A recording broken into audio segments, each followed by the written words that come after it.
तो चलिए बढ़ते हैं अगली खबर के साथ। ग्वालियर चैंबर ऑफ कॉमर्स के पूर्व उपाध्यक्ष पारस जैन ने शहर के विकास को लेकर एक बड़ा बयान दिया है। उन्होंने कहा कि ग्वालियर का विकास अभी उस स्तर तक नहीं पहुंचा है जिस स्तर तक पहुंचना चाहिए था। पारस जैन का यह भी कहना है कि अगर आम जनता स्वयं जागरूक हो जाए और उसे नगर निगम प्रशासन का सहयोग मिल जाए तो ग्वालियर बहुत जल्द ही इंदौर जैसी सिटी के साथ विकसित शहर बन सकता है। लेकिन इसके लिए आमजन और व्यापारिक मंडलों को भी प्रशासन के साथ साथ हाथ से हाथ मिलाकर आगे आना होगा।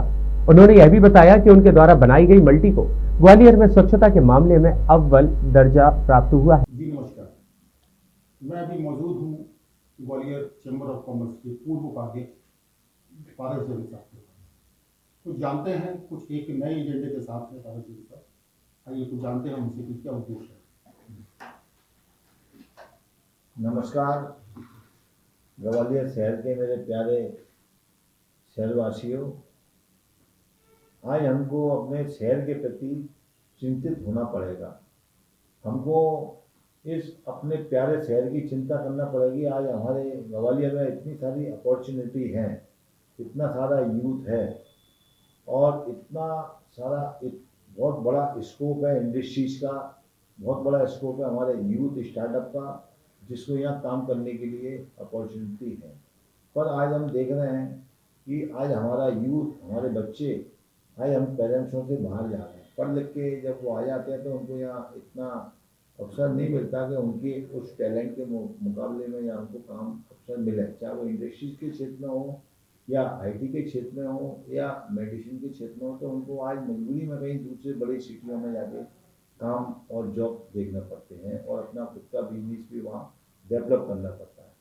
तो आज हमको अपने शहर के प्रति चिंतित, विशेष तौर से सबसे पहले हमको चिंतित होना पड़ेगा यहाँ का इंफ्रा, यहाँ का विकास, यहाँ की ग्रीनरी, यहाँ की रोड, यहाँ की लाइट, स्ट्रीट लाइट। तो इनमें भी हमको जो मूलभूत समस्याएं हैं, मूलभूत सुविधाएं हमको जो मिलनी चाहिए, उसके प्रति हर व्यक्ति को, हर नागरिक का ये फर्ज है कि वो शहर के प्रति इतना चिंतित हो कि वो स्वयं तो कोई गंदगी ना करे, पर अगर सामने वाला कोई गंदगी करता है तो उसको भी वो रोके और उसको समझाए कि अगर ये अपना शहर अपना, यहाँ कोई गंदगी नहीं करना चाहिए हमको। और दूसरा, मेरा लोगों को भी इस बात के लिए अवेयर करना पड़ेगा, उठाना पड़ेगा। लोग तैयार बैठे हुए हैं पर कोई उठाने वाला चाहिए।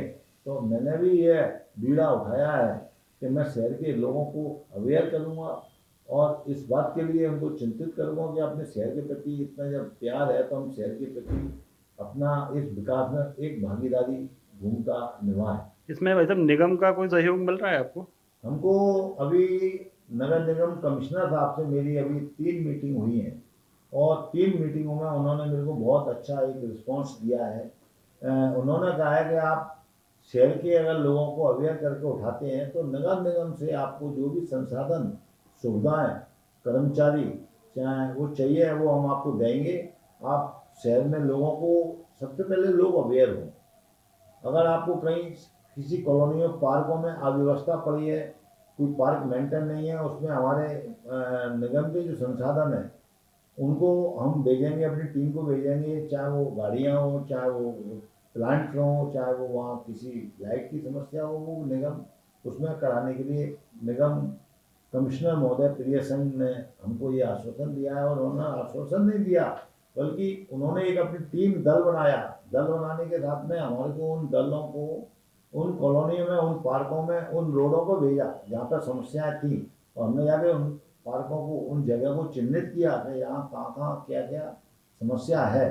तो हमने उनके साथ में जाकर उसको चिन्हित किया और बहुत शीघ्र निकट भविष्य में उस काम को हम करने जा रहे हैं। और वहाँ के लोकल क्षेत्रवासियों को, उस कॉलोनी के निवासियों को भी अवेयर करने की हमारी बात हुई है। वो लोग भी तैयार बैठे हुए हैं। हमारे पास एक बहुत बड़ा संगठन एक तैयार हो चुका है और वो तैयार है इस बात के लिए कि हम ग्वालियर के विकास में हम भागीदारी बनेंगे। और हमारी, उनकी अपनी नैतिक जिम्मेदारी भी उन्होंने महसूस की कि हमारी जिम्मेदारी भी है इस शहर को सुंदर बनाने के लिए।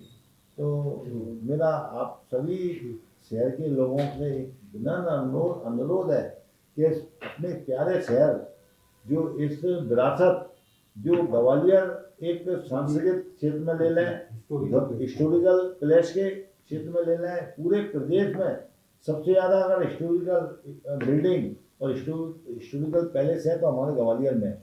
इधर हम मितावली, पड़ावली, सनीचरा, इधर अगर हम बात करें तो सोनागिर तक जाएंगे, इधर बात करेंगे तो टेकनपुर के पास में काफ़ी अच्छे वो हैं, इधर ओरछा तक जाएंगे, इधर चंदेरी तक जाएंगे। तो आसपास का क्षेत्र इतना अधिक विकसित है, इतना अधिक यहाँ हिस्टोरिकल वो है, तो बाहर का टूरिस्ट यहाँ आएगा। बाहर का टूरिस्ट आएगी, यहाँ की इकोनॉमी बढ़ेगी, व्यापार बढ़ेगा, उद्योग बढ़ेंगे, धंधे बढ़ेंगे। इसी तरह हम इंडस्ट्री के क्षेत्र में भी हम लोग अभी जो माननीय मुख्यमंत्री मोहन यादव जी जिस क्षेत्र में काम कर रहे हैं इंडस्ट्रीज को लेके, उसमें ग्वालियर में भी जो समिट हुई थी उसमें भी हमने चैम्बर ऑफ कॉमर्स के माध्यम से भागीदारी की थी, अपनी जो सलाहें दी थी।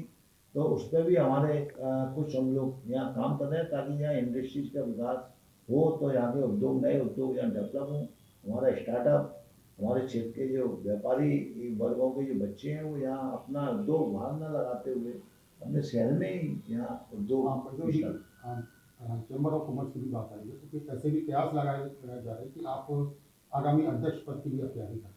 देखिए 2026 में Madhya Pradesh chamber of commerce के चुनाव होंगे और मैं पूर्व में उपाध्यक्ष था, वर्तमान में मैं अभी एक कार्यकारिणी सदस्य हूँ। पर मेरा अपना मन है कि मैं चैम्बर ऑफ कॉमर्स के प्लेटफॉर्म से एक शहर को एक नया आयाम दूँ, एक नई दिशा में लेके काम करें। हम शहर के बहुत सारे चैम्बर ऑफ कॉमर्स के हमारे करीब 3300 सदस्य हैं, उन सदस्यों के साथ में भी शहर के लोगों को सदस्यों को अवेयर करके शहर को सुंदर बनाने का एक मेरा सपना है। और मेरा सपना डेफिनेट मेरे मन में और दिल में जो आग लगी हुई है डेफिनेट अवश्य गजब की अगली बार हम ये प्रयास करेंगे कि अगली बार आप जिस समय अध्यक्ष के पद पर मौजूद हों उस समय भी आपसे कीजिए।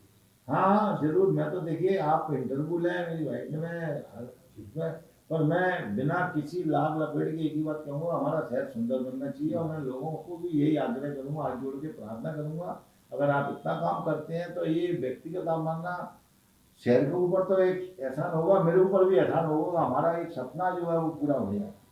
धन्यवाद।